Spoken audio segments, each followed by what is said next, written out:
listeners, and welcome to our channel. We're so glad you're here to unwind with another captivating story. If you enjoy what you hear, please consider subscribing and dropping a comment below to let us know where in the world you are tuning in from. Now settle in, get comfortable, and let's dive into a tale of an old man, his loyal dog, and an unexpected encounter that changed everything.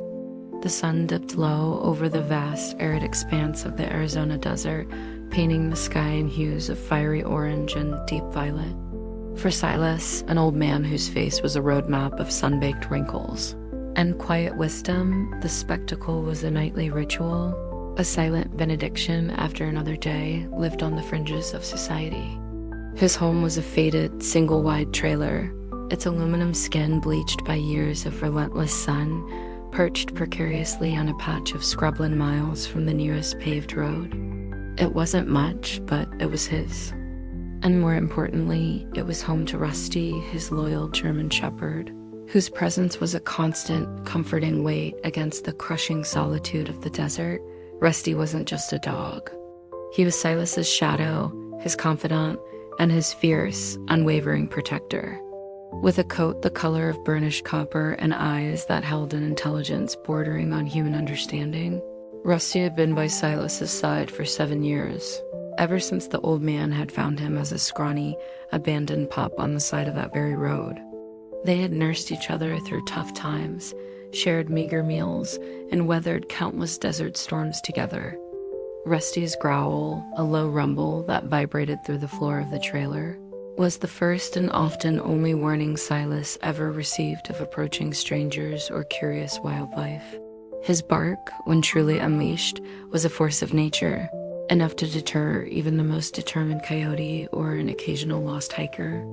Tonight, as the last sliver of sun vanished below the horizon, casting long, eerie shadows across the desert floor, Rusty was particularly restless.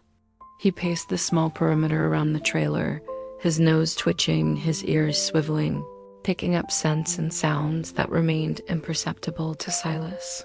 Silas, whittling a piece of mesquite wood into a crude bird, watched his companion with a familiar fondness. "What is it, boy?" he murmured, his voice raspy with age and disuse. "Just the wind playing tricks, eh?"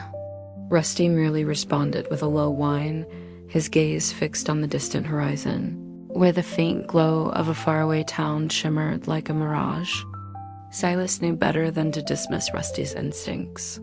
The dog had an uncanny ability to sense change, to perceive shifts in the environment long before Silas's aging senses could register them. It was this intuition that had saved them more than once, alerting Silas to flash floods, rattlesnakes, and even a brush fire that had threatened to consume their humble dwelling. As darkness fully enveloped the desert, bringing with it the familiar chorus of crickets and the mournful hoot of an owl, Rusty settled by the trailer's only door, his head resting on his paws, but his eyes remained open, scanning the inky blackness. Silas, after finishing his carving, stoked the small fire pit he maintained outside, its flickering flames providing a meager warmth against the desert's creeping chill. He reflected on his life, a life marked by loss and resilience, a life that had brought him to this isolated spot, seeking solace from a world that had, at times, felt overwhelmingly cruel.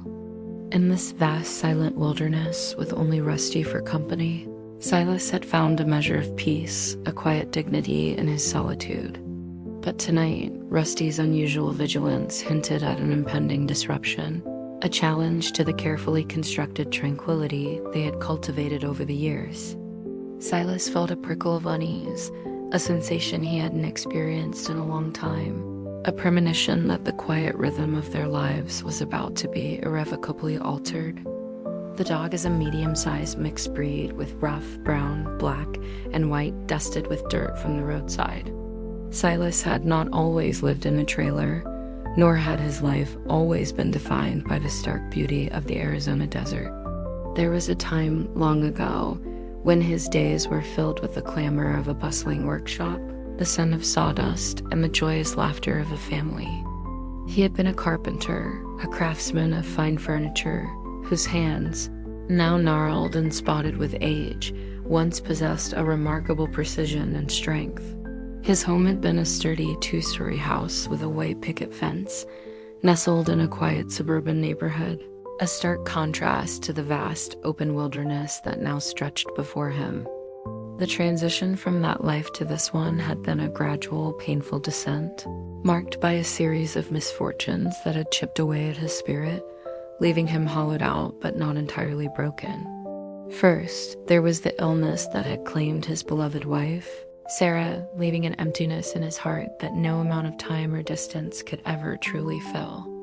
Then came the economic downturn, which slowly but surely eroded his business, forcing him to close the workshop that had been his pride and livelihood for over 40 years. His children, grown and scattered across the country, had offered to take him in, but Silas, fiercely independent and stubbornly proud, had politely declined. He couldn't bear the thought of being a burden, of becoming a ghost in someone else's vibrant life.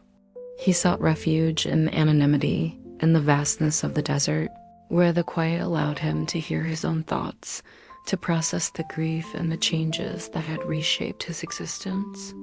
The trailer, a relic he'd purchased with the last of his savings, became his sanctuary, a mobile capsule of his remaining possessions and memories. He had chosen the specific spot for its remoteness, its unblemished view of the horizon, and the profound sense of peace it offered. Here, he felt closer to Sarah, imagining her spirit dancing in the shimmering heat haze, whispering on the desert winds.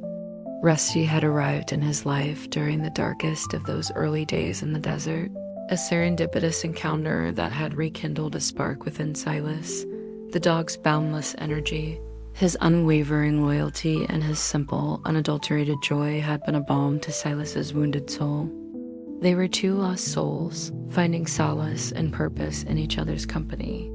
Silas taught Rusty tricks, shared his meager meals, and spoke to him as if he were a human confidant, recounting tales of his past, of Sarah, and of the life he had once known. Rusty, in turn, offered unconditional love, a warm presence against the cold desert nights, and a vigilant eye against any perceived threats. Their daily routine was simple, almost monastic. Mornings began with the rising sun, a shared breakfast of oatmeal for Silas and dry kibble for Rusty, followed by a long walk across the scrubland where Silas would collect firewood and Rusty would chase jackrabbits. Afternoons were spent in quiet contemplation, Silas whittling or reading from his worn Bible, Rusty napping at his feet, ever alert. Evenings were for watching the sunset, for quiet reflection, and for the familiar comfort of each other's presence. It was a life devoid of luxuries, but rich in a different kind of wealth, the wealth of peace, companionship, and a profound connection to the natural world. The trailer itself, though humble, was meticulously maintained. Silas, with his carpenter's hands, had made countless small repairs, reinforcing weak spots, patching leaks, and ensuring its continued functionality. A small solar panel provided enough electricity for a few lights and a radio, their only link to the outside world. A hand-dug well, painstakingly created, provided their water. Every aspect of their existence was a testament to Silas's self-sufficiency and resilience. He had built a new life for himself, one stone, one repair, one quiet day at a time. But as Rusty continued his restless vigil outside, Silas couldn't shake the feeling that the tranquility he had so painstakingly cultivated was about to be put to the test, and that the echoes of his vanished life might soon be joined by new, unexpected sounds.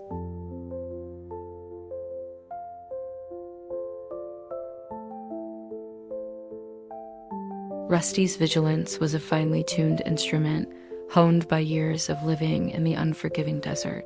His senses were his lifeblood, and by extension Silas's.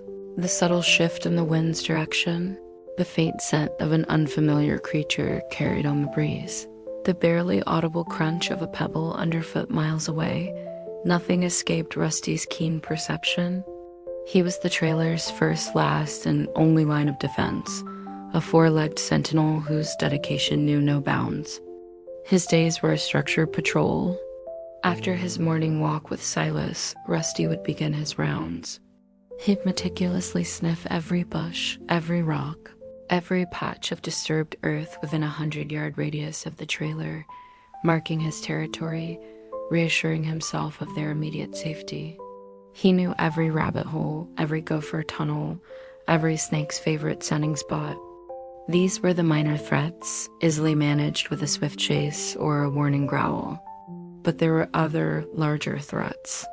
Coyotes, gaunt and cunning, occasionally ventured too close, drawn by the sense of their meager provisions or simply by curiosity. Rusty's response was always immediate and decisive. A furious barrage of barks, a low, guttural growl that seemed to emanate from the very depths of the earth, and a charging posture were usually enough to send the predators scurrying back into the shadows.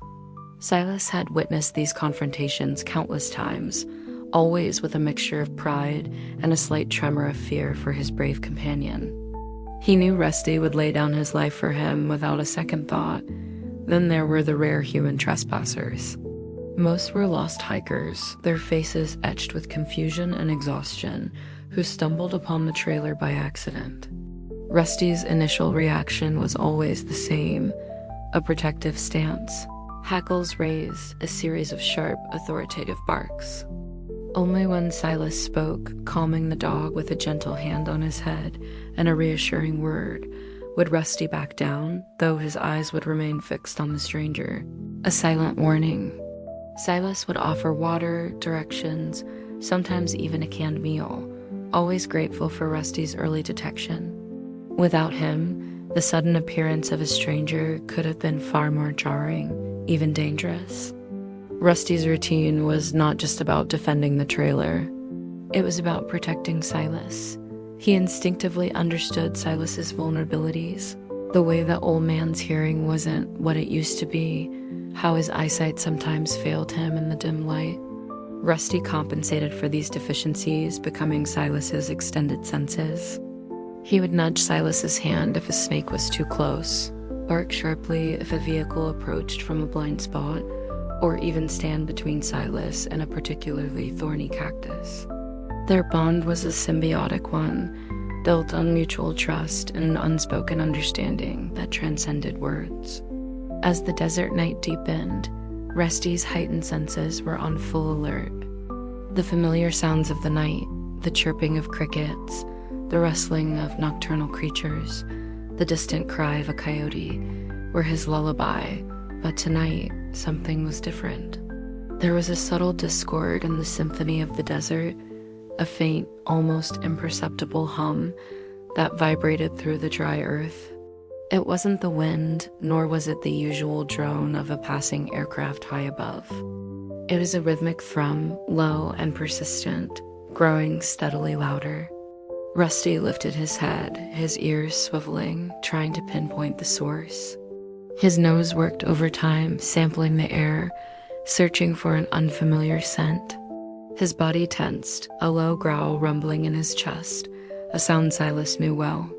This was not the growl for a coyote or a lost hiker. This was a deeper, more serious warning, a premonition of something significant approaching. Silas, alerted by Rusty's change in demeanor, put down his whittling and strained his own ears, trying to catch what Rusty already knew. The hum was becoming a faint rumble, a vibration that made the ground beneath his feet tremble ever so slightly. The quiet rhythm of their isolated life was about to be broken, and Rusty was ready.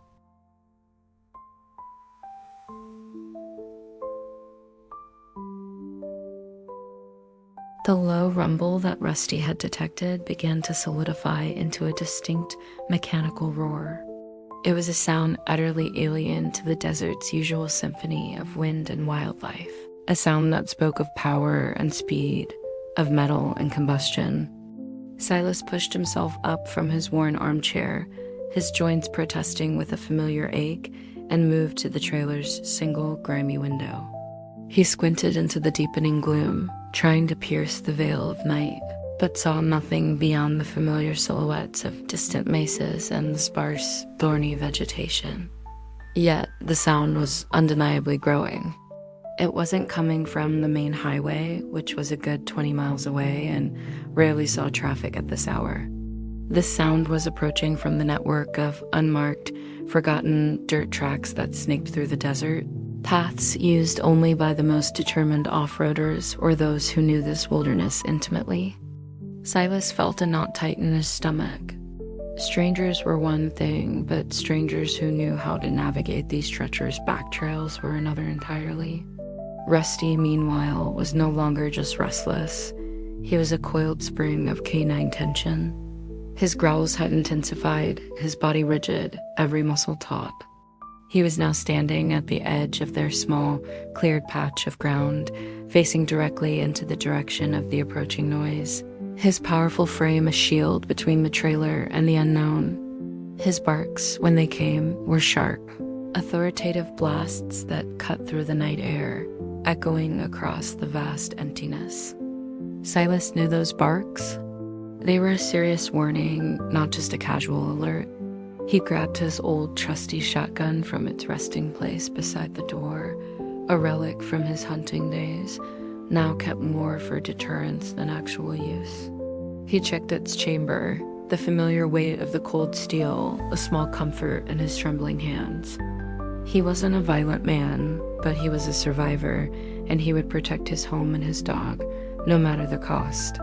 His mind raced, trying to conjure explanations for this late-night intrusion. Was it lost travelers, or something more sinister?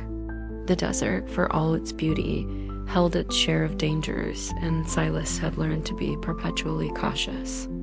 As the minutes stretched, the rumble transformed into a distinct throb, a powerful rhythmic pulse that vibrated through the solace of Silas's worn boots. Then, in the distance, a faint glow appeared, like a pair of predatory eyes emerging from the darkness.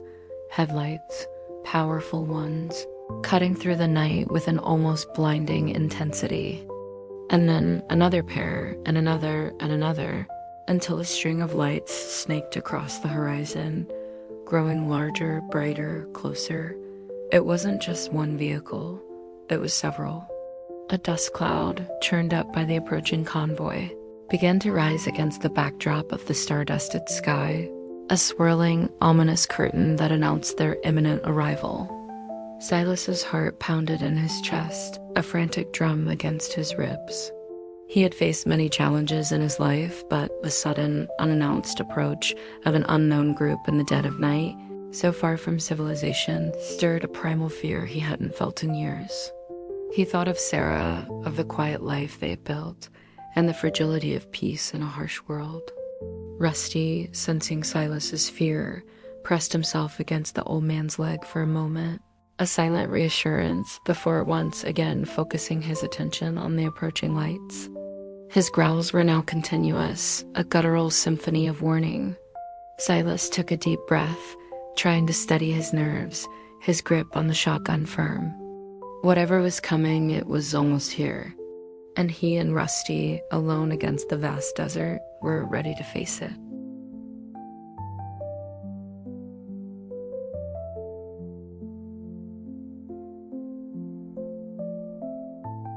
The string of lights rapidly resolved into distinct forms, their powerful engines roaring, shaking the very ground beneath the trailer. It wasn't a convoy of trucks, nor was it a lone off-road vehicle. What emerged from the swirling dust cloud was a sight that sent a fresh wave of apprehension through Silas, a pack of Harley motorcycles. Their chrome glinting even in the dim glow of their own headlights, their riders silhouetted against the night sky like dark, formidable figures. There were at least a dozen of them, perhaps more. Their throaty rumble, a cacophony that completely overwhelmed the desert's natural silence. Each bike was a testament to raw power and rugged individuality, custom-built machines that spoke of open roads, long journeys, and a certain defiant spirit. The riders, clad in leather jackets and vests, some adorned with patches Silas couldn't decipher from this distance, wore helmets that obscured their faces, adding to their intimidating aura. They seemed to materialize from the very fabric of the desert night, a sudden, powerful intrusion into Silas's secluded world. They rode with a confident, almost aggressive precision, fanning out slightly as they approached the trailer. The lead bike, a massive black machine, pulled to a stop directly in front of their small clearing, its engine sputtering slightly before falling silent. One by one, the other Harleys followed suit, parking in a rough semicircle around. Silas's humble abode, their engines idling for a moment longer, creating a low throbbing hum before each was caught plunging the immediate vicinity into an eerie sudden silence, broken only by the ticking of cooling metal and Rusty's furious barking. The riders began to dismount, their movements slow and deliberate, each motion radiating a quiet authority. Leather creaked, boots crunched on the gravelly earth, and the faint scent of gasoline and engine oil drifted on the night air. Silas, clutching his shotgun, felt his heart hammering against his ribs. He had encountered all sorts of people in his life, but never a group like this. Not in this isolated place, not under these circumstances. His mind conjured images from old movies, fearsome biker gangs, outlaws of the open road. He tried to tell himself that appearances could be deceiving, but the sheer number of them, their imposing presence, and the late hour of their arrival made it difficult to quell his rising panic. Rusty, however, was beyond panic. He was in full protective mode. His barks were now a continuous, enraged roar, deep and resonant, punctuated by sharp, ferocious growls. He stood his ground, a formidable barrier between the dismounting riders and the trailer, his hackles fully raised, his teeth bared in a silent snarl. He was a picture of unwavering loyalty and fierce defiance, ready to face down any threat, no matter how large or numerous. Silas watched as the riders began to remove their helmets. The first to do so was the leader, a burly man with broad shoulders and a long, graying beard that spilled over his leather vest. His face, illuminated faintly by the distant starlight and the glow of the trailer's single, weak porch light, was weathered and craggy, but it held an expression Silas couldn't quite decipher. Not overtly hostile, but certainly unreadable. The man's eyes, however, seemed to hold a deep-set weariness, a hint of something beyond mere intimidation. As the other riders followed suit, revealing a variety of faces, some young, some old, some stern, some surprisingly gentle, Silas realized they weren't the monolithic, menacing force his initial fear had painted them to be. Yet their presence remained overwhelmingly powerful, a stark contrast to the quiet solitude he and Rusty had cultivated. The leader took a step forward, his gaze fixed on Rusty, then on Silas, who remained partially obscured by the trailer door, his shotgun held ready. The silence, now truly profound without the engines, stretched taut, charged with unspoken questions and simmering tension.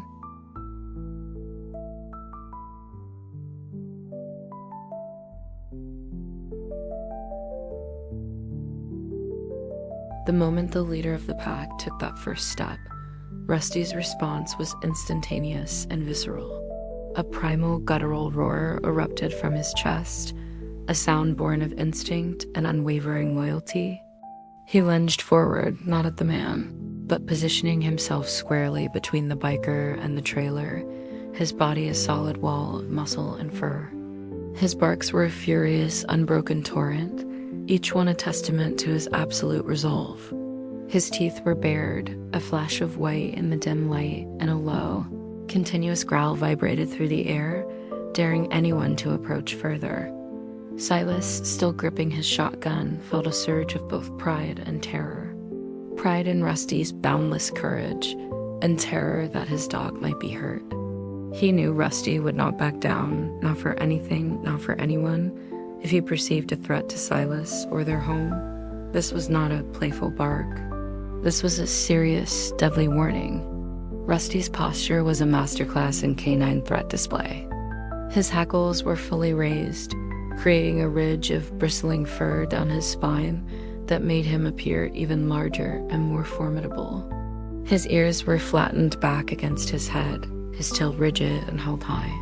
He moved with a predatory grace, a low crouch that signaled his readiness to spring into action. His eyes, usually warm and intelligent, were now narrowed, fixed intently on the lead biker, reflecting an intensity that bordered on ferocity. He was a guardian angel in fur, a four-legged warrior defending his sole remaining family. The bikers, initially perhaps amused or dismissive, now showed a flicker of genuine respect, or at least caution in their expressions. The leader, whose name Silas would later learn was Bear, held up a hand, not in aggression, but in a gesture that seemed to suggest halt. He didn't move forward, but he didn't retreat either. His eyes, though unreadable, seemed to study Rusty with a careful, almost analytical gaze, acknowledging the dog's formidable presence. Some of the other riders who had started to remove their helmets paused, their movements arrested by Rusty's fierce display. A few exchanged glances, a silent conversation passing between them. Silas, his voice trembling slightly, tried to calm Rusty. "Rusty, easy boy, easy." He commanded, but his words were lost in the dog's relentless barking. He knew it was futile. Rusty would only listen if he truly believed the threat had subsided, and right now, with a dozen strangers surrounding their home, that was far from the case. He kept the shotgun pointed downwards, a silent warning rather than an immediate threat, but he kept it ready. He was old, but he wasn't helpless. He had faced down men before, in different circumstances, and he wouldn't shrink from protecting his sanctuary. The standoff stretched, each second feeling like an eternity. The desert night, which had moments ago been filled with the roar of engines, was now dominated by Rusty's powerful barks and the palpable tension in the air. The silence from the bikers was almost more unnerving than any shouted threats might have been. They were observing, assessing, waiting. Silas wondered what their intentions were. Were they merely passing through, looking for a place to rest? Or was there a more ominous purpose behind their unexpected arrival? Rusty's unwavering commitment to his duty was both a shield and a burden. Silas knew that if this encounter turned violent, Rusty would fight to the death. And that thought, more than any fear for himself, filled Silas with a profound dread. He reached out a trembling hand, laying it gently on Rusty's bristling fur, a silent message of support and a plea for caution. Rusty, for a fleeting moment, leaned back into Silas's touch, a slight softening in his stance, but his eyes remained locked on the leader, his growl a constant, low thrum. The desert held its breath.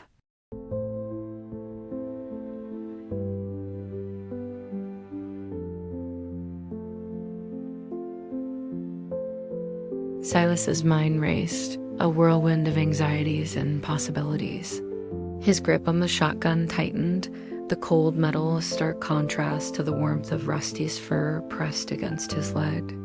He had lived a life of quiet solitude for so long that the sudden, overwhelming presence of so many strangers felt like a violation, a rupture in the carefully constructed peace he had built. Every instinct screamed caution. Every memory of past hurts urged him to be wary. He tried to project an image of calm authority, but inside, his stomach churned with a potent mix of fear and indignation. "What do you want?" he finally called out, his voice hoarse, cracking slightly under the strain. It was a simple question, direct and to the point, meant to break the suffocating silence and demand an explanation for this unprecedented intrusion. Rusty, as if understanding the gravity of Silas's words, paused his barking for a brief moment, allowing the question to hang in the air before resuming his furious protests. The leader, Bear, remained still, his gaze unwavering. He made no immediate move to answer, which only served to heighten Silas's apprehension. The silence, punctuated only by restless growls and the distant hum of the desert wind, felt heavy, pregnant with unspoken threats. Silas tried to assess the situation, his eyes darting between the leader and the other riders. They were a motley crew, he noted, their faces now mostly visible in the faint light. Some looked hardened, their expressions etched with years of experience on the road. Others seemed younger, their faces holding a hint of curiosity rather than menace. But all of them were big, imposing figures, their leather and denim lending them an almost uniform toughness. He was just an old man, alone in the desert, with nothing but a loyal dog and a rusty shotgun. The odds, should things turn sour, were overwhelmingly against him. He thought of his meager possessions inside the trailer, a few worn books, some old photographs of Sarah, his whittling tools, a small amount of cash. None of it was worth much, but it was all he had, the sum total of his remaining life. The thought of losing it, or worse, of Rusty being harmed, sent a fresh wave of protective fury through him. He would not let them take anything. He would not let them hurt his dog. He tried to recall any news he might have heard on his old radio, any reports of biker gangs operating in this part of Arizona, but his memory was hazy and he rarely listened to anything beyond the weather forecasts. For all he knew, these men could be notorious criminals or simply a group of harmless enthusiasts. The ambiguity was terrifying. He wished he had a phone, a way to call for help, but he had long ago shed such modern conveniences, embracing the simple, disconnected life. The irony was not lost on him now. As he watched them, Silas noticed something subtle. While the leader's gaze remained intense, there was no overt aggression, no sudden movements, no taunting words. The other riders, too, seemed to be observing rather than preparing for an assault. Their posture was relaxed, almost casual, despite the intimidating presence of Rusty. Could it be that they were genuinely lost? Or perhaps in need of assistance themselves? The thought, though fleeting, offered a sliver of hope. He took a slow, deliberate breath, trying to steady his racing pulse. He had to be firm, yet cautious. He couldn't afford to provoke them, but he couldn't show weakness either. He tightened his grip on the shotgun once more, a silent declaration of his intent. "I asked you a question," he repeated, his voice a little stronger this time, cutting through Rusty's barks. "State your business. Why are you here?" The desert held its breath, waiting for their response. And Silas, despite his trembling hands, waited too, ready for whatever came next. The lead biker bear finally responded, not with words, but with a slow, deliberate movement. He raised his hands, palms open, in a universally recognized gesture of peace, a signal that disarmed Silas slightly. Then, without a word, he began to walk forward, slowly, purposefully, his heavy boots crunching softly on the gravelly earth. He moved with a quiet confidence, his eyes still fixed on Rusty, a silent negotiation passing between man and dog. Rusty's barks, though still furious, shifted subtly. There was a questioning note in them now, a slight hesitation in the raw aggression. He remained firmly in place, hackles still raised, but his body language, to Silas's experienced eye, suggested a flicker of uncertainty. It was as if Rusty was trying to reconcile the man's non-threatening gesture with his own deeply ingrained instinct to protect. Silas, sensing this shift, kept his shotgun ready, but he didn't raise it further. He watched Bear's face intently, trying to read his intentions. Bear was a big man, broad-shouldered and barrel-chested, his frame radiating a quiet power. His long, graying beard was neatly trimmed, and his eyes, now closer, were a startling shade of blue, deep-set beneath bushy brows. They held a profound weariness, but also an unexpected kindness, a softness that belied his rugged appearance and the intimidating presence of his fellow riders. He wore a patched leather vest over a denim shirt, and Silas could see various insignias and badges, none of which he recognized. They weren't the typical skull and crossbones of outlaw gangs, but rather more abstract symbols, almost tribal in their design. As Bear drew nearer, he spoke, his voice a low rumble, surprisingly gentle, almost soothing. "Easy there, boy," he said, not to Silas, but directly to Rusty, his tone calm and unhurried. "We mean no harm. Just passing through." He took another step, then another, his movements measured, giving Rusty ample time to react. He avoided direct eye contact with Silas, focusing instead on the dog, a silent acknowledgement of Rusty's role as guardian. Silas, though still wary, felt a slight easing of the tension in his shoulders. The man's voice was calm, devoid of any aggression. His eyes, though weary, seemed honest. Yet Silas knew that appearances could be deceiving. He had seen enough in his long life to know that sometimes the most dangerous threats were the most innocuous masks. He kept his silence, allowing Bear to continue his approach, his gaze never leaving the man's face. Bear stopped about 10 feet from Rusty, a safe distance, respecting the dog's boundaries. He slowly knelt down, a deliberate, non-threatening motion that required effort from his large frame. He kept his hands open and visible, palms facing upwards. "Good dog," he murmured, his voice soft, almost a whisper, as if speaking to a frightened child. "You're a good boy, protecting your home." Rusty's growls began to subside, replaced by a low, rumbling whine. He was still tense, still wary, but the intensity of his aggression had lessened. He sniffed the air, trying to discern the man's scent, to find any trace of malice. Silas watched, fascinated and apprehensive. He had never seen Rusty react quite like this to a stranger, not with such a mixture of defiance and hesitant curiosity. It was clear that Bear's calm demeanor and gentle voice were having an effect, slowly chipping away at Rusty's protective resolve. The other riders remained by their bikes, silent observers, their faces unreadable in the dim light.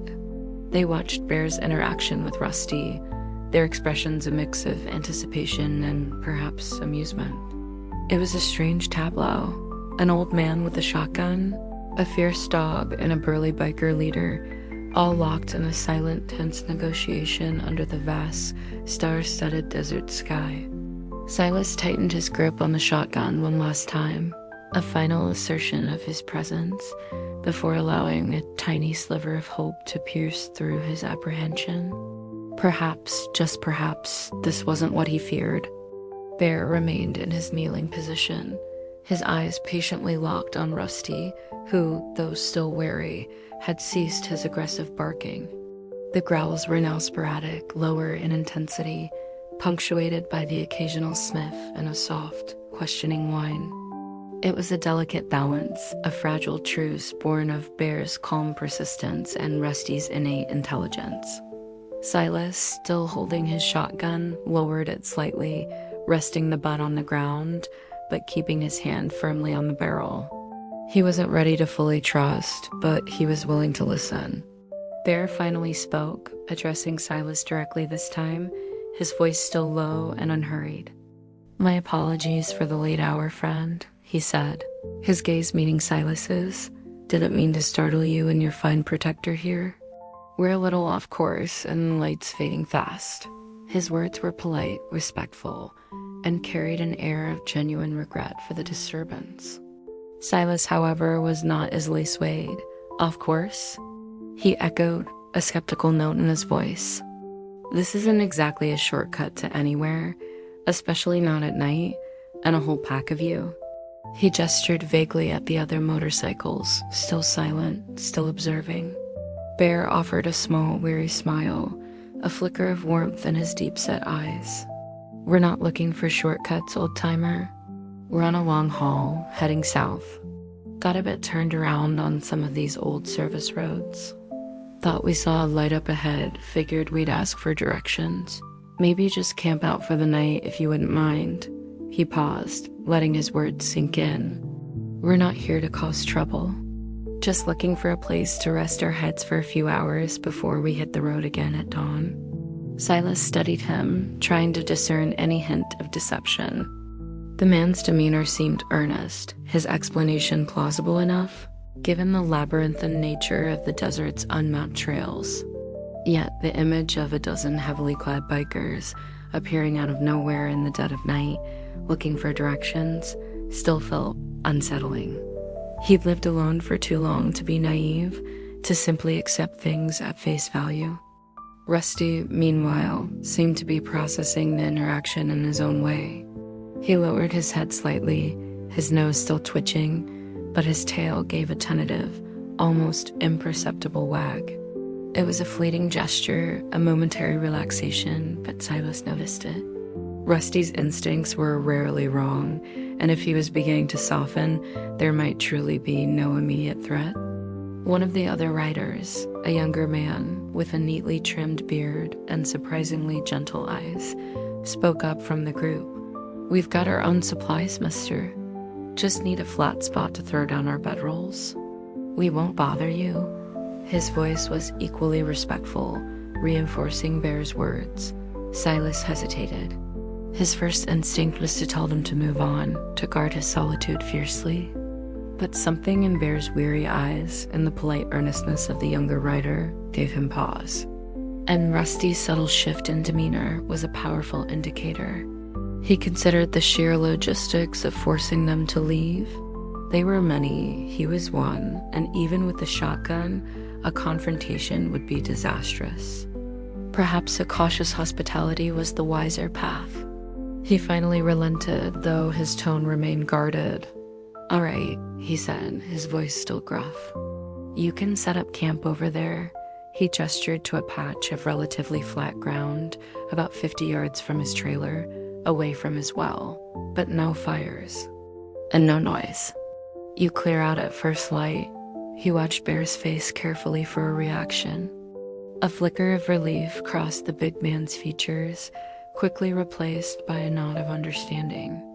"Understood, friend," Bear replied, slowly pushing himself up from his kneeling position. "And thank you. We appreciate it more than you know." Silas didn't reply, but his grip on the shotgun had finally slackened, a silent acknowledgement that for now, the immediate danger seemed to have passed. The night, however, was still young, and the desert held many secrets.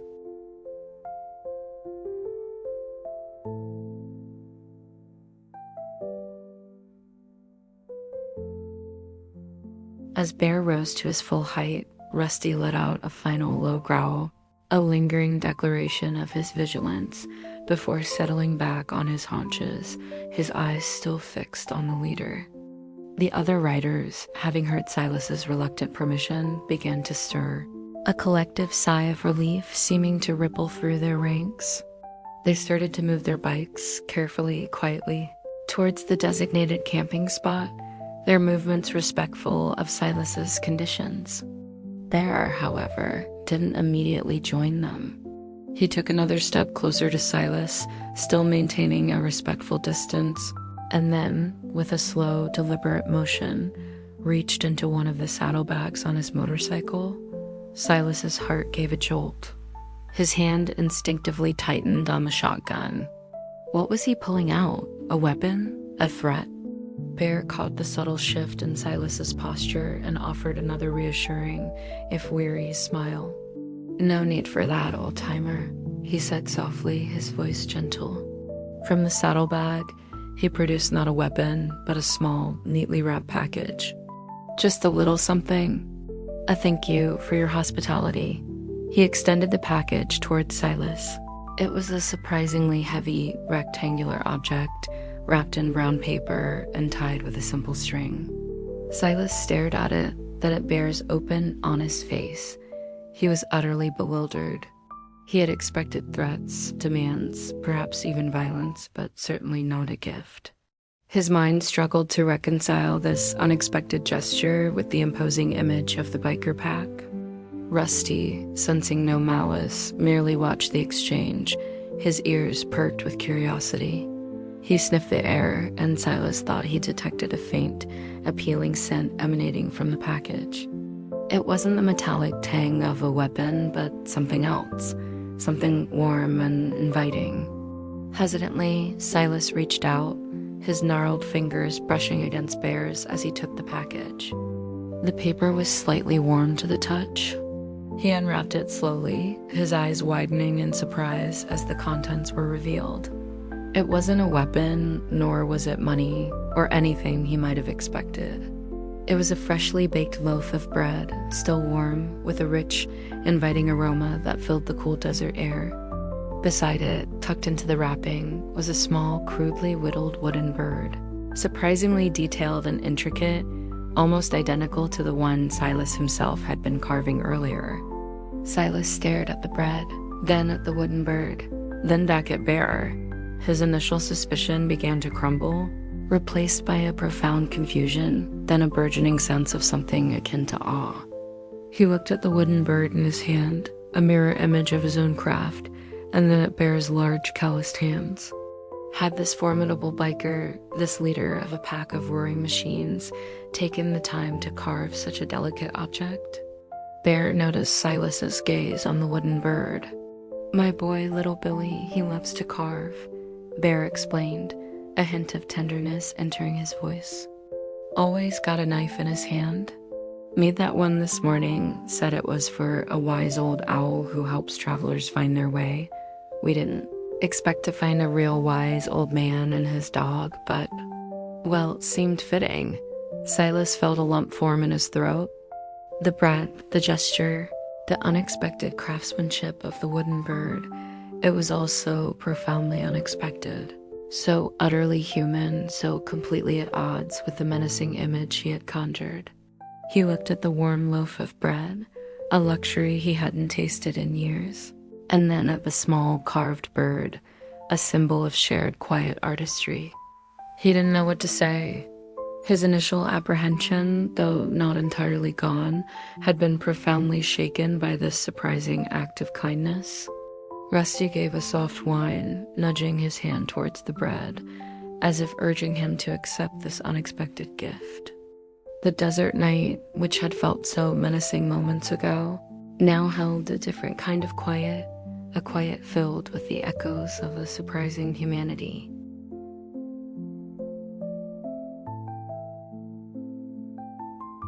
Silas, still holding the warm loaf of bread and the small wooden bird, felt a profound shift in the atmosphere. The rigid tension that had gripped him since the bikes first appeared began to loosen its hold.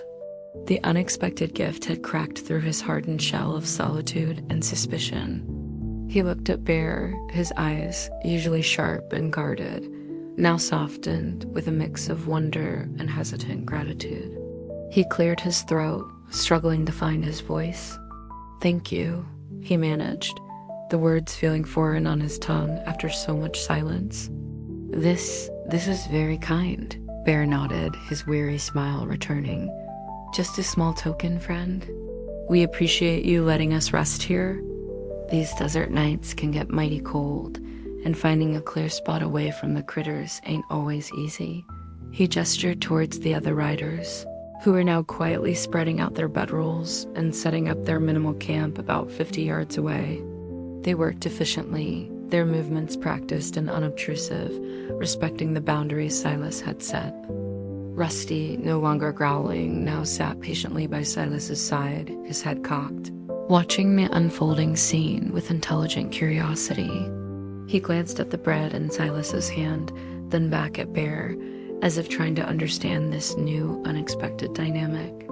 Silas, seeing Rusty's relaxed posture, felt another layer of his apprehension peel away. If Rusty, his infallible judge of character, was easing up, then perhaps these men truly meant no harm. Silas looked down at the wooden bird again, tracing the delicate lines of its wings with his thumb. Your boy, Billy, he carved this?" he asked, a note of genuine admiration in his voice. "He's got a good hand. A real good hand." Bear's chest seemed to swell slightly with pride. "He does, indeed. Been carving since he was old enough to hold a knife. Takes after his mother. She was always good with her hands." A faint shadow crossed his face, a momentary glimpse into a past hurt, but it quickly vanished. "We try to encourage it. Keeps him out of trouble, mostly." Silas chuckled softly, a sound that felt rusty and unused. "I used to carve myself," he confessed, gesturing to the piece of mesquite he had been working on earlier. Made furniture back in the day, before everything. He left the sentence unfinished, the unspoken weight of his past hanging in the air. Bear looked at the half-finished carving, then at Silas's gnarled hands, a look of understanding passing between them, a recognition of shared experience, of lives lived and losses endured. A craftsman, eh? Bear said, his voice imbued with respect. I can see it in your hands. There's a quiet strength there. The compliment, so unexpected and genuine, warmed Silas's chest. It had been years since anyone had acknowledged his past skills, his former identity. He felt a fragile connection forming, a tiny bridge spanning the vast chasm of their differences. And you, Bear? Silas asked, emboldened by the small talk. What brings a pack like yours so far off the beaten path? Bear sighed, a sound of profound weariness. We're part of a larger group, a club, he explained. But not the kind you might be thinking of. We call ourselves the Desert Angels. We travel, we help where we can. Sometimes we carry supplies, sometimes we offer a hand with repairs, sometimes we just listen to a story. We heard about some folks out this way, struggling a bit, and we're heading towards a small community further south that needs some building materials delivered. Silas listened intently, his skepticism slowly giving way to a dawning realization. The Desert Angels. The name, the purpose, the unexpected kindness. It was all beginning to make a strange, wonderful kind of sense. The image of menacing outlaws was fading, replaced by something far more complex and profoundly human. The ice had been broken, not by force or fear, but by a simple act of generosity and a shared moment of understanding. The desert night, once filled with apprehension, now held the promise of an unexpected conversation.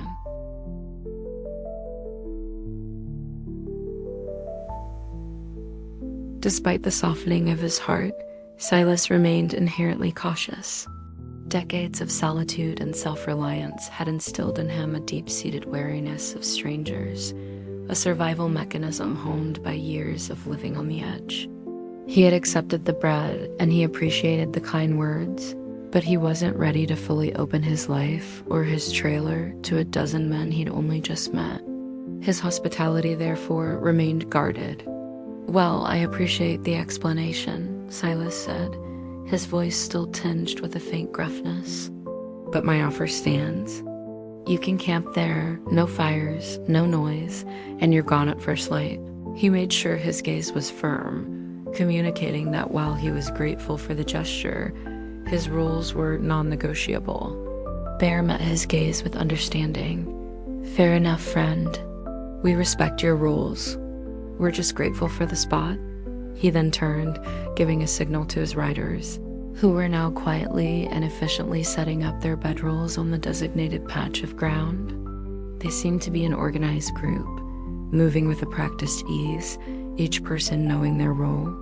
No one attempted to approach the trailer further or to engage Silas directly. They kept to themselves, a respectful distance maintained. Silas watched them for a while, Rusty settled comfortably at his feet, occasionally looking up at the old man as if seeking reassurance. The bikers weren't lighting a campfire, honoring Silas's request. Instead, they were pulling out small, individual LED lanterns, casting soft pools of light around their resting places.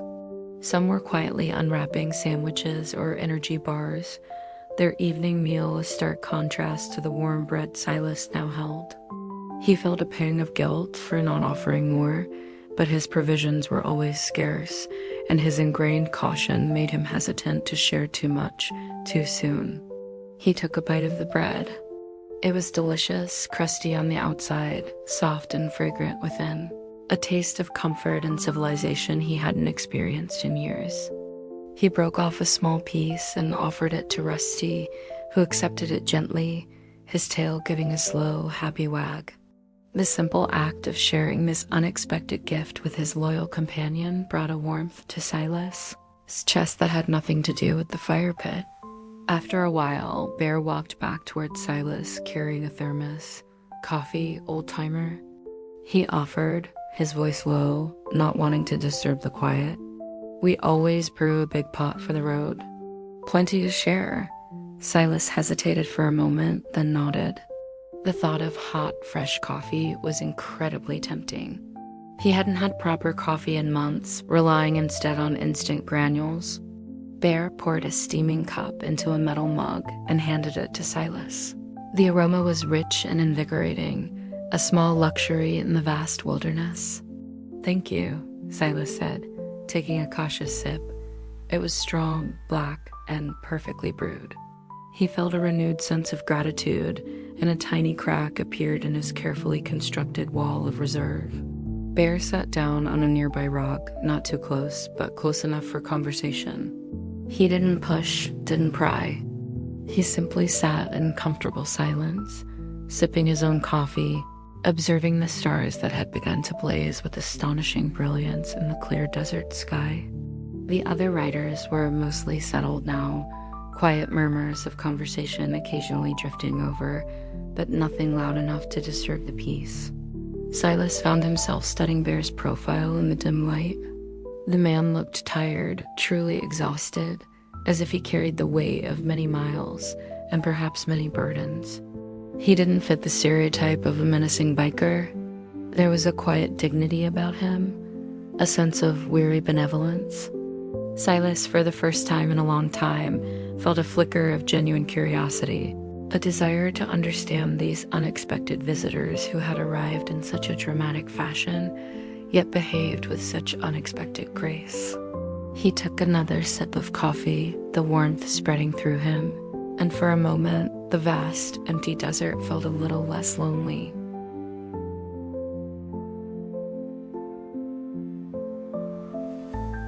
As the hours of the night wore on, Silas found himself observing the riders with a growing sense of intrigue. From his vantage point near the trailer, with Rusty dozing peacefully at his feet, he watched them in the soft glow of their individual lanterns. They were not the rowdy, boisterous group his initial fears had conjured. Instead, they were surprisingly quiet, their movements deliberate, their conversations kept to low murmurs. Silas noticed the small details that began to chip away at his preconceived notions. Several of the riders, even after a long day of travel, pulled out small rags and began meticulously polishing parts of their bikes, their hands working with a craftsman's care. Others were meticulously organizing their gear, folding blankets, securing saddlebags. It was a picture of discipline and respect for their equipment, not the careless abandon he might have expected. One young woman, her face framed by long braids that escaped from under her helmet, sat apart from the others, engrossed in a paperback book, occasionally smiling to herself. Another rider, a man with a weathered face and a kind smile, was carefully tending to a small, portable stove, heating water for what looked like instant coffee or tea.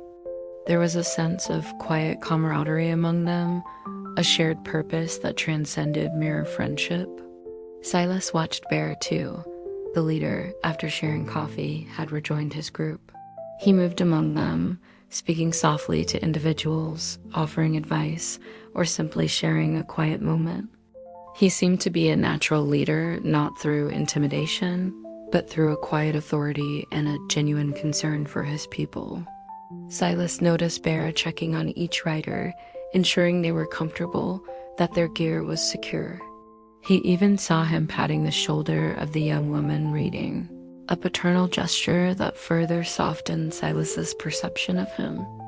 The patches on their vests, which Silas had initially dismissed as generic biker insignias, now held his attention. In the faint light, he could make out some of the designs. There were no skulls or crossbones, but rather images of soaring eagles, stylized compass roses, and intricate knotwork. One patch, in particular, caught his eye, a desert landscape with the sun rising over a small, silhouetted community and the words, "Desert Angels, we ride to serve," emblazoned beneath it. The words resonated with Bear's earlier explanation, painting a picture far different from the one Silas had imagined. We ride to serve, it implied a mission, a purpose beyond mere pleasure or rebellion. It suggested an altruistic motive, a desire to help, to contribute. The phrase echoed in Silas's mind, slowly replacing the fear with a deep, contemplative curiosity. He thought about his own life of service, his years as a carpenter, building homes and furniture, contributing to his community in his own quiet way. He had found purpose in his craft and providing for his family. And now, these strangers, these desert angels, seemed to embody a similar ethos, albeit on a different kind of road. As the night deepened, a few of the riders began to drift off to sleep, curled up in their bedrolls under the vast, star-peppered sky. Others remained awake, sitting quietly, observing the stars, or simply enjoying the quiet company of their comrades. There was no alcohol, no loud music, no disruptive behavior. They were simply a group of people, resting on their journey, respectful of their surroundings and their reluctant host. Silas, still wide awake, found himself feeling less apprehensive and more reflective.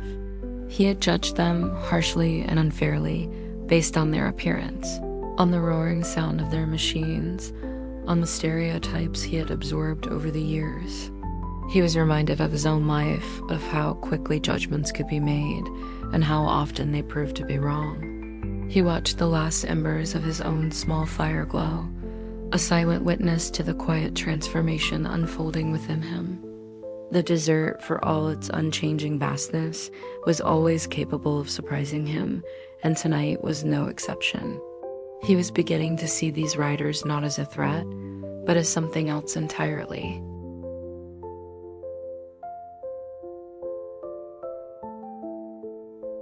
Just as Silas was contemplating retreating into his trailer for the night, a figure detached itself from the group of sleeping bikers and began to walk towards his trailer. It was the younger man who had spoken earlier, the one with the neat beard and gentle eyes. Silas tensed slightly, his hand instinctively going to the shotgun he had set aside. Old habits, deeply ingrained, were hard to break. The young man approached slowly, his hands visible and empty, a small, worn toolbox clutched under one arm. He stopped a respectful distance away, his expression open and friendly. "Evening, sir," he said, his voice soft. "My name's Jesse. Sorry to bother you, but I noticed something when we were pulling in earlier." Silas eyed him warily. "Notice what?" Jesse pointed towards the side of the trailer, near the small, hand-up well. "Your water pump?" he explained. "Sounds like the pressure's a bit low. And I saw a drip near the connection to your well pipe. I'm a plumber by trade, back home.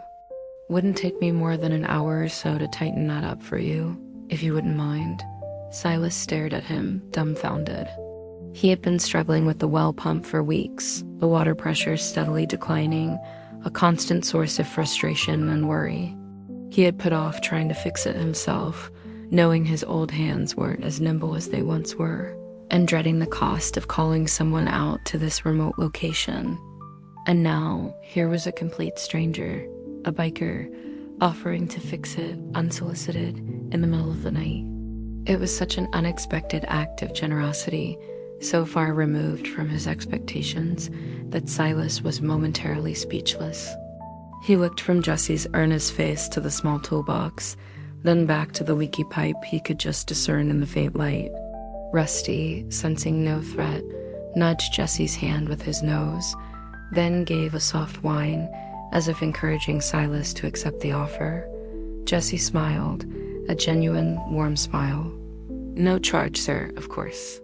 Just a bit of goodwill. We're all about helping out where we can. And a good, working well pump is mighty important out here." Silas finally found his voice. You do that? Now?" Jesse nodded. "Of course, got my tools right here. Wouldn't take long." Without waiting for a full assent, Jesse carefully approached the well, his movements respectful and efficient. He knelt down by the pump, pulled out a small wrench from his toolbox, and began to work with a practiced ease. Silas watched him, mesmerized. The young man worked quietly, his headlamp casting a focused beam on the pipes, occasionally muttering to himself as he assessed the situation. He seemed completely at home, utterly absorbed in the task. Within 20 minutes, Jesse stood up, wiping his hands on a rag. "There we go, sir," he announced, a satisfied grin on his face. Tightened the connection, replaced a worn washer. "Should be good as new. Go ahead, try the tap inside." Silas, still processing the surreal turn of events, walked into his trailer and turned on the faucet. A strong, steady stream of water gushed out, far more powerful than it had been in months. He returned outside, a look of profound gratitude on his face. "Jesse," he said, his voice thick with emotion, I don't know what to say. That pump's been giving me fits. You've no idea what a help this is." Jesse just shrugged, his smile unwavering. "Just doing my part, sir." "Glad I could help." He packed up his tools, gave Rusty a quick, affectionate pat on the head, and then, with a respectful nod to Silas, turned and walked back to his group, disappearing into the shadows of their camp. Silas stood there for a long moment, the steady hum of his now perfectly functioning well pump a comforting sound in the quiet desert night. An unexpected act of kindness, a simple repair, had profoundly shaken his world, challenging every cynical thought he had held about these strangers. He looked at Rusty, who was now wagging his tail slowly, his eyes soft. The old man felt a warmth spreading through his chest, a feeling he hadn't experienced in what felt like an eternity. He had been wrong, so very wrong, and a tear, unbidden, pricked at the corner of his eye.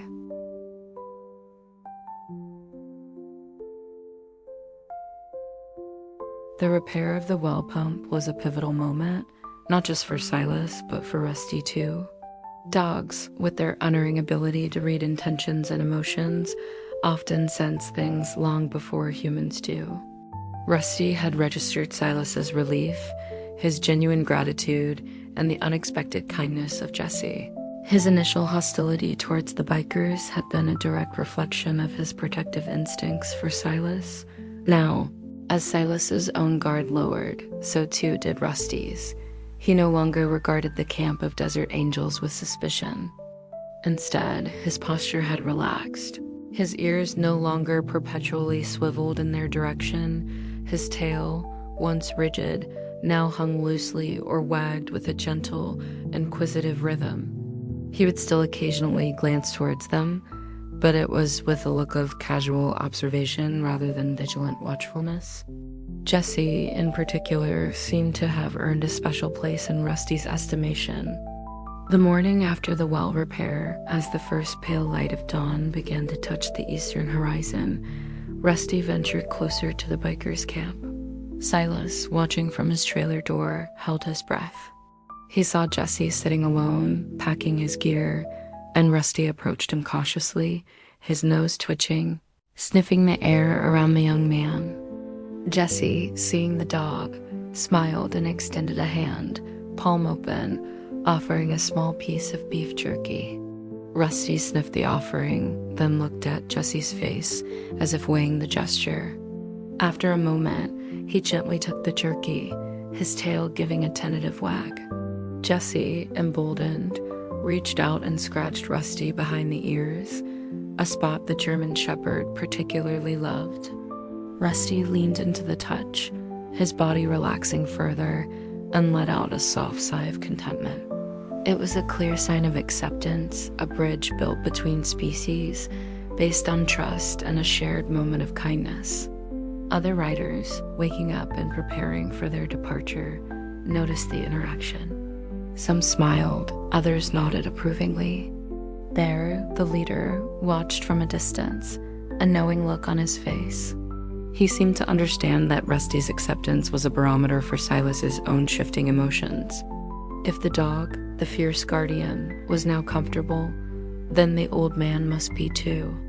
Later that morning, as the bikers were preparing to leave, one of them, a burly man with a booming laugh, was struggling with a stubborn kickstand on his heavy bike. Rusty, who had been observing from a short distance, suddenly walked over and nudged the man's hand with his nose, then looked pointedly at the kickstand. The man, surprised, tried again, and this time, with a slight adjustment, it clicked into place. "Well, I'll be," the biker exclaimed, laughing. "A mechanical dog. Good boy, Rusty." Rusty responded with a happy pant, his tail thumping against the ground. Silas, witnessing these interactions, felt a deep sense of peace settle over him. Rusty's acceptance was a profound endorsement, a validation of the unexpected goodness he was now perceiving in these men and women. It was as if Rusty was telling him, "It's okay, old friend. These are good people." The dog's trusting nature, his willingness to open up after his initial fierce protectiveness, was a powerful lesson for Silas. He had allowed his past hurts and the world's cynicism to build walls around his heart. Rusty, in his simple, honest way, was showing him that sometimes those walls needed to come down. As the sun climbed higher, casting long shadows across the desert, Rusty made his rounds through the bikers' camp, accepting a few more gentle pats and even a small piece of bacon offered by one of the riders. He moved among them with a newfound ease, his presence no longer a threat, but a comforting, curious companion. Silas watched, a small, genuine smile gracing his lips. The desert, which had always felt like a solitary sanctuary, now seemed to have briefly expanded, encompassing a surprising community, and a loyal dog was leading the way to unexpected connections.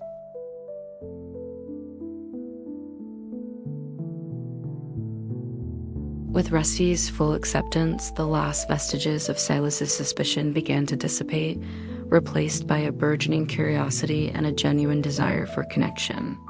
As the bikers finished packing their gear, Bear approached Silas again, a thermos of freshly brewed coffee in hand. "Mind if I sit for a spell, old-timer?" he asked, gesturing to the small, overturned bucket Silas used as a stool. Silas nodded, a faint smile on his lips. "Please, Bear, call me Silas, and sit." "Always got time for a good cup of coffee." Bear settled onto the bucket, handing Silas a steaming mug. The desert morning was crisp and cool, the air clean and invigorating. They sat in comfortable silence for a few moments, sipping their coffee, watching the other riders make their final preparations. The sound of engines starting up one by one was no longer menacing, but a familiar backdrop to their burgeoning conversation. Silas, emboldened by the quiet camaraderie, decided to share a piece of his past.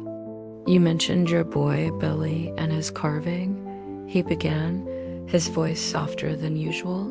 "Reminded me of my own days. Used to be a carpenter, I did.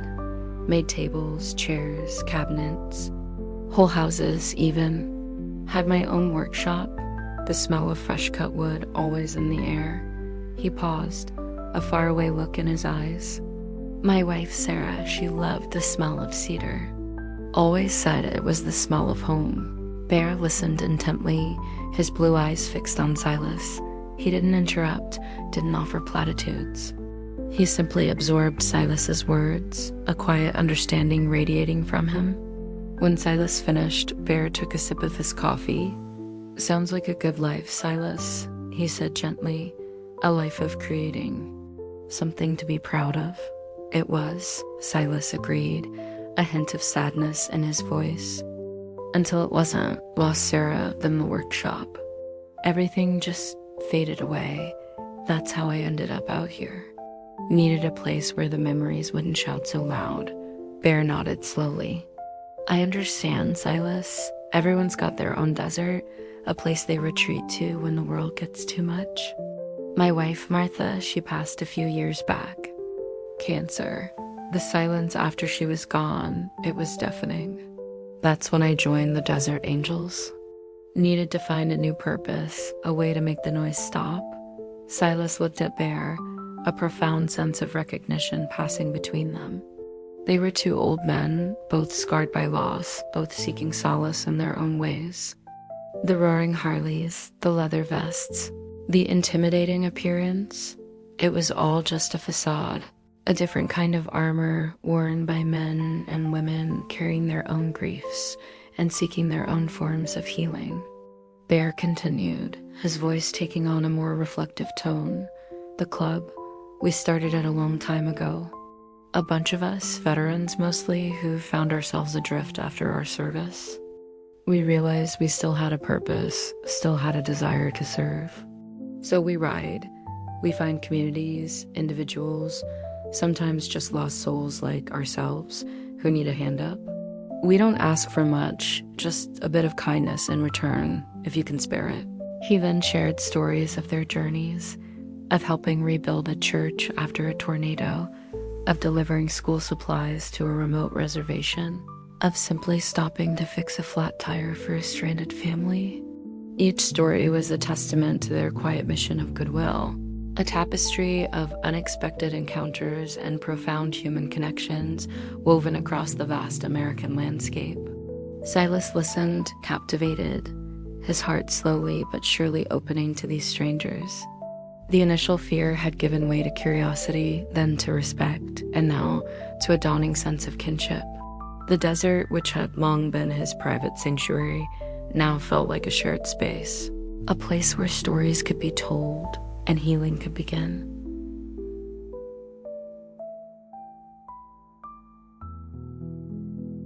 As the sun climbed higher, casting long, stark shadows across the desert, the conversation between Silas and Bear deepened.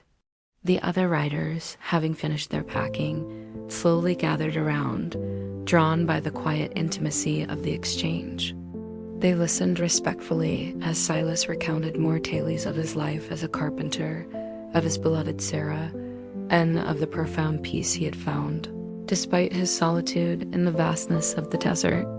In turn, Bear and several other desert angels shared their own stories, tales of camaraderie on the road, of the challenges they faced, and the quiet satisfaction of helping others. The initial barrier of their contrasting worlds had completely dissolved. Silas, the reclusive old man, and the desert angels, the intimidating biker pack, found common ground in their shared humanity, their experiences of loss, resilience, and the search for meaning.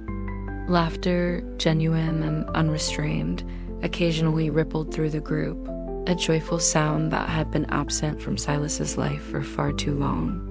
He found himself smiling, truly smiling, his eyes crinkling at the corners, a sight Rusty hadn't seen in years. Rusty, now fully integrated into the group, moved freely among the bikers, accepting pats and ear scratches, his tail wagging with happy contentment. He seemed to sense the shift in the atmosphere, the warmth and camaraderie that had replaced the initial tension. He even nudged Bear's hand, prompting the big man to offer him another piece of jerky, a gesture of shared fellowship. As the morning wore on, Bear looked at Silas. "Silas," he began, a thoughtful expression on his face. "We've got some supplies on us, more than we need for the road. Canned goods, some fresh fruit, even a few steaks. We were going to cook up a proper breakfast before we leave. Would you and Rusty do us the honor of joining us?" The invitation was unexpected, and Silas felt a warmth spread through his chest. It wasn't just an offer of food. It was an invitation to join their community, to break bread with them, to fully embrace the connection that had unexpectedly blossomed. He looked at Rusty, who seemed to be looking at him with an expectant gaze, as if urging him to accept. "We'd be honored, Bear," Silas replied, his voice a little shaky with emotion. More than honored. Within minutes, the desert angels had transformed their modest camp into a bustling outdoor kitchen. Portable grills were set up, emitting the tantalizing aroma of sizzling bacon and coffee. Fresh eggs were cracked into skillets, and the sound of cheerful chatter filled the air. Silas watched, captivated, as these formidable bikers, who had once seemed so menacing, now moved with an almost domestic grace, preparing a communal meal. Jesse, the young plumber, brought Silas a plate piled high with scrambled eggs, bacon, and a perfectly toasted slice of Bear's homemade bread. "Eat up, Silas," he said with a grin. Got a long day ahead of us. Silas sat on an overturned crate. Rusty settled comfortably by his feet, eagerly awaiting any dropped morsels. He took a bite of the eggs, savoring the rich flavor, a taste of luxury he hadn't experienced in years. The food was simple, but prepared with care, and eaten in the company of newfound friends, it tasted like the finest gourmet meal. The conversation flowed easily around the makeshift breakfast table. The bikers asked Silas about his life in the desert, genuinely interested in his self-sufficiency and his quiet wisdom. Silas, in turn, asked them about their journeys, their families, their motivations for being part of the Desert Angels. He learned that many were indeed veterans, seeking purpose and camaraderie. Others were ordinary people, mechanics, teachers, even a retired nurse who had found a shared mission in helping others, fueled by the freedom of the open road. As the meal concluded, Silas felt a profound sense of belonging, a feeling he hadn't experienced since Sarah's passing. He looked around at the faces, no longer strangers, but people who had, in a single night, entered his solitary world and filled it with warmth, kindness, and genuine connection. The desert sun, now high in the sky, shone down on a scene of unexpected fellowship, a testament to the power of human connection, even in the most unlikely of places. Silas knew with a certainty that resonated deep within his soul that this encounter was far from over and that a deeper revelation awaited him.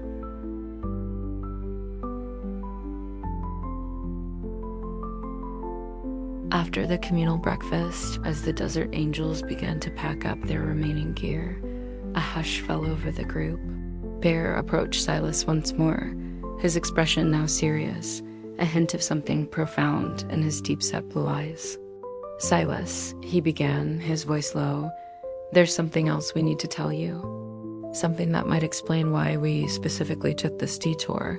Silas's heart gave a little thump. He had sensed there was more to their story, that their presence here was not entirely coincidental. He nodded, bracing himself for whatever revelation was to come. Rusty, sensing the shift in mood, sat down quietly beside Silas, his gaze fixed on Bear, as if understanding the gravity of the moment. Bear took a deep breath. "A few months back, our network, the Desert Angels, we got a tip. A local rancher who occasionally passes through this area mentioned an old man living alone in a trailer miles from anywhere. Said you were a good man, a proud man, but that times were hard. Mentioned your well pump was failing, that your trailer was in need of some serious repairs, and that you were struggling to make ends meet after some tough losses." Silas listened, his face impassive, but inside, a storm of emotions began to brew. He felt a prickle of shame that his struggles had become known, a fierce pride that he had always tried to conceal his hardships. But beneath that, a seed of something else was growing, a fragile hope, an overwhelming sense of being seen. Bear continued, his voice gentle. "We're not just a bunch of bikers, Silas. We're a community. And part of our mission is to look out for those who fall through the cracks, those who are too proud to ask for help, but clearly need it. We've been planning this visit for a while, just waiting for the right opportunity, for a time when we can make a real difference." He paused, letting his words sink in. "We heard about your background, Silas, a carpenter, a craftsman, a man who built things with his own hands. We figured a man like you, who's given so much to build for others, deserved a little building of his own." Silas stared at him, speechless. The full weight of their words, the true intention behind their arrival, finally crashed over him. They hadn't just stumbled upon him. They had sought him out. They hadn't just offered a simple repair. They had come with a purpose, a mission of quiet, unexpected charity. The shame he felt was quickly overshadowed by a wave of profound, overwhelming emotion. It wasn't pity.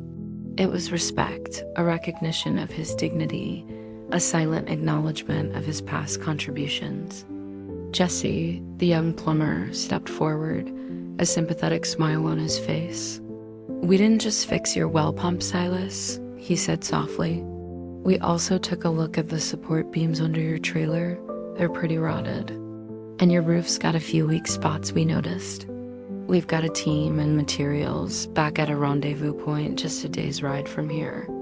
We're planning to come back with a full crew and give this old girl a proper overhaul. New supports, a reinforced roof, maybe even shore up your solar panel setup." Another writer, a woman with kind eyes and a no-nonsense demeanor, added, "And we've got a supply run planned. Non-perishable foods, some fresh produce, even some dog food for Rusty, enough to get you through the winter, and then some." Silas felt his knees weaken. He looked at each of their faces, seeing not judgment, but genuine warmth, compassion, and a resolute determination to help. The realization that these strangers, these desert angels, had gone to such lengths, had ridden for days across the desert with his welfare in mind, was almost too much to bear. It was an act of selfless generosity that transcended anything he had ever experienced. His vision blurred, and a single hot tear traced a path down his weathered cheek. The desert, which had always been a place of quiet endurance, was now a witness to an outpouring of unexpected grace. German Shepherd Dog is a medium-sized, weathered fur patches of brown-black. Silas stood trembling, the words of Bear and his fellow desert angels echoing in his ears. The reality of their mission, their genuine, selfless intent, settled over him like a warm blanket after years of cold solitude.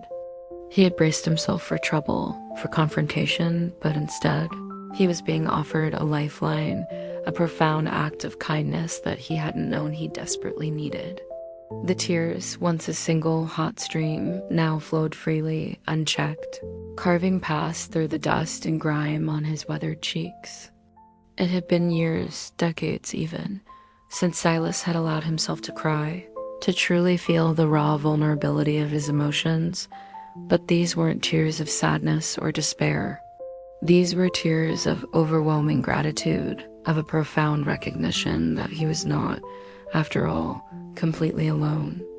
They were tears for Sarah, for the life he had lost, and for the quiet dignity he had tried to maintain in the face of his struggles. And now, these strangers, these desert angels, were acknowledging his worth, seeing past his rough exterior to the man he once was, and the man he still was, deep down. Rusty, sensing Silas's emotional release, nudged his hand gently, then licked away a tear that had fallen onto the old man's sleeve. He whined softly, a sound of comfort and shared emotion. The bikers watched in respectful silence, their faces reflecting a quiet empathy. They understood the weight of the moment, the years of unspoken burdens that were now being released. Bear stepped forward, a gentle hand on Silas's shoulder. "We're not offering charity, Silas," he said softly, his voice full of warmth. "We're offering community. A hand up from one human being to another. You've got a good dog, a good home, and a good heart. We just want to help you shore up what's already here." Then Jesse produced a large, rolled-up blueprint from his saddlebag. He carefully unrolled it on the hood of his motorcycle, revealing a detailed sketch of Silas's trailer, but with clear markings for new support beams, a completely reinforced roof, and even a small, efficient rainwater collection system. "This is the plan, Silas," Jesse explained, pointing to various sections. "We've got the materials already sourced, and our crew of volunteers is ready. We'll be back in 2 days. Give us a week, and this trailer will be stronger, safer, and more comfortable than it's ever been." Another writer, a woman named Clara, stepped forward, holding a small, heavy canvas bag. "And this," she said, her voice kind, "is for your immediate needs. Some groceries, fresh water, a new bag of premium dog food for Rusty, and a few other essentials. Consider it a down payment on our promise." Silas could only nod, his throat too choked with emotion to speak. He accepted the bag, feeling its surprising weight, the tangible proof of their generosity. He looked at the blueprint, at the detailed plans for his trailer, A home he had thought was slowly crumbling around him. It wasn't just repairs. It was a renewal, a chance for a fresh start. He looked at the faces of the desert angels, seeing not the intimidating figures he had first envisioned, but a circle of compassionate, dedicated individuals, united by a shared purpose of making a difference. Each face held a story, a reason for being on this road, for extending such profound kindness to a stranger. He saw the weariness in their eyes, the scars on their hands, but also the unwavering hope and determination that fueled their journey. Silas reached out a trembling hand, not for his shotgun this time, but for Bear's arm, gripping it firmly. "Thank you," he whispered, his voice cracking. "Thank you, all of you." The words were inadequate, but they carried the full weight of his heart. Bear returned the grip, a silent acknowledgement of their shared humanity. The desert wind, which had always whispered tales of solitude, now carried the sweet symphony of unexpected grace, and under its vast indifferent sky, an old man found himself overwhelmed by a flood of unexpected warmth and profound tearful gratitude.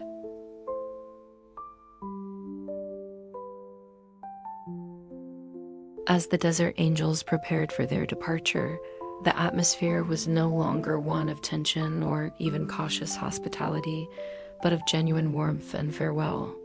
The roaring of their engines, which had once filled Silas with dread, now sounded like a promise, a beacon of hope that would return. Bear gave Silas a firm handshake, his grip strong and reassuring. "We'll be back, Silas," he promised, his blue eyes kind. "In 2 days. Get some rest and we'll get to work." Jesse and Clara, along with several other riders, came forward to offer their own goodbyes, each with a warm smile and a reassuring word. Rusty, sensing their imminent departure, trotted among them, accepting final pats and ear scratches, a silent testament to the bonds that had formed. As they mounted their powerful machines, the rumble of the engines filled the air, but this time it was a sound of affirmation, not of threat. Silas stood by his trailer, Rusty faithfully by his side, watching as the pack of Harley riders, the desert angels, roared to life. One by one, they peeled away, turning back onto the dusty trail from which they had arrived, their headlights receding into the vast expanse of the morning desert.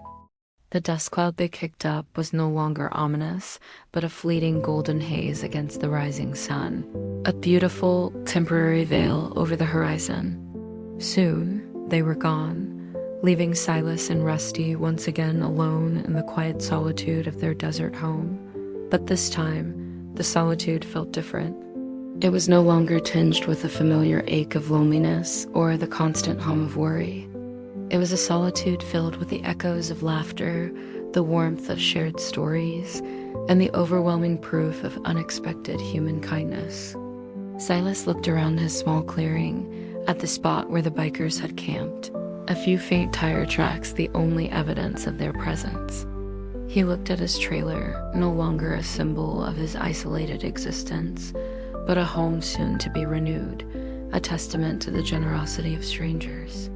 He ran his hand over the new, strong flow of water from his well, a tangible reminder of Jesse's skill and compassion.